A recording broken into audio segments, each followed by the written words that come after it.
பாலியல் வன்கொடுமையால் நிறைய குழந்தை சாவுதுங்க. பாண்டிச்சேரி ஊரு உள்ள தட்டி கேட்க யாரும் இல்ல. பாலியல் வன்கொடுமையால் நிறைய குழந்தை சாவுதுங்க.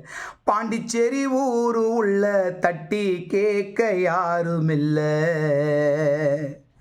சின்ன குழந்தையெல்லாம் தலை நிமிர்ந்து நடக்க முடியல. அரசு நடவடிக்கை எடுக்குமான்னு எனக்கு தெரியல. சின்ன குழந்தையெல்லாம் தலை நிமிர்ந்து நடக்க முடியல. அரசு நடவடிக்கை எடுக்குமான்னு எனக்கு தெரியல. பாலியல் வன்கொடுமையால் நிறைய குழந்தை சாவுதுங்க. பாண்டிச்சேரி ஊரு உள்ள தட்டி கேட்க யாரும் இல்ல. அந்த பாண்டிச்சேரி